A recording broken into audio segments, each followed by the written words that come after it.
आजा बेटा, यहाँ बैठ। मैंने अभी अभी श्री कृष्ण को खिचड़ी का भोग लगाया है। ले खिचड़ी खा बेटा। पसंद आई खिचड़ी तुझे? और दूं? बस माँ, पूरा पेट भर गया, आनंद आ गया तुम्हारे हाथ की खिचड़ी खाकर। माँ, क्या मैं ये स्वादिष्ट खिचड़ी कल भी खाने आ सकता हूँ? कल ही क्यों बेटा, तू रोज मेरे पास खिचड़ी खाने आ जाया कर। कर्माबाई की कुटिया में उस बालक के रूप में स्वयं भगवान जगन्नाथ खिचड़ी खाने पधारे थे और अब रोजाना कर्माबाई जब भगवान कृष्ण को खिचड़ी का भोग लगाती, थोड़ी देर बाद वो बालक भी खिचड़ी खाने आ जाता। एक दिन कर्माबाई, भगवान को बिना स्नान किए भोग लगाना अच्छी बात नहीं। तुम रोजाना सुबह पहले स्नान आदि क्रियाएं करके विधि विधान से पूजा करके ही भगवान कृष्ण का भोग बनाया करो। ठीक है बाबा, अब मैं स्नान करके ही प्रभु का भोग बनाया करूंगी।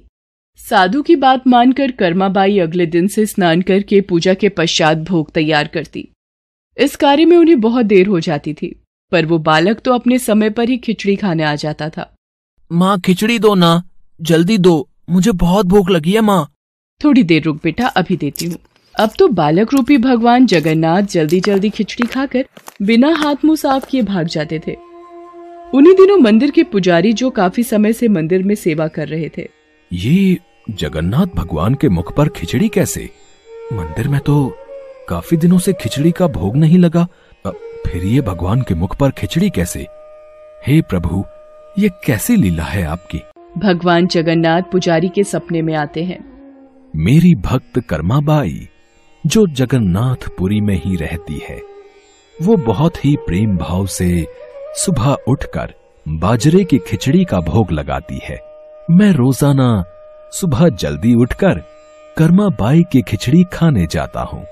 मुझे कर्माबाई के हाथ की खिचड़ी बहुत पसंद है, पर एक साधु ने उसके पास आकर सुबह स्नान और पूजा के बाद विधि विधान से भोग लगाने का बोल दिया है। अब कर्माबाई स्नान और पूजा के बाद भोग लगाकर मुझे खिचड़ी देती हैं। इन सब कार्यों में बहुत देर लग जाती है। मुझे बहुत तेज भूख लगती है। भक्तगण मेरा इंतजार कर रहे होते हैं, इसलिए जल्दी जल्दी खिचड़ी खाकर मैं बिना मुंह हाथ धोए वापस लौट आता हूँ।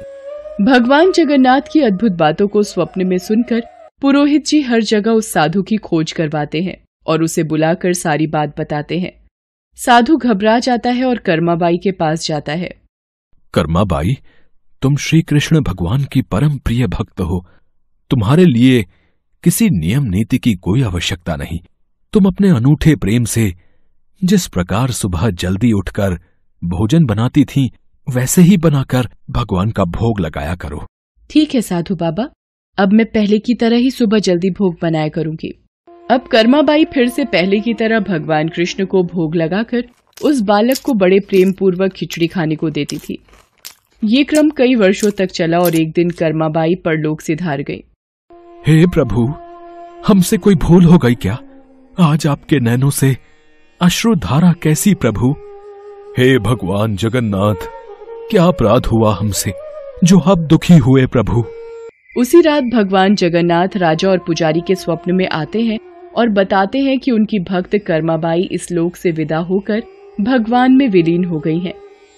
अब उन्हें सुबह सवेरे बाजरे की खिचड़ी कौन खिलाएगा, यही उन्हें दुख है। अगले दिन पुजारी जी, जो स्वप्न आपने देखा वही स्वप्न मुझे दिखाई दिया।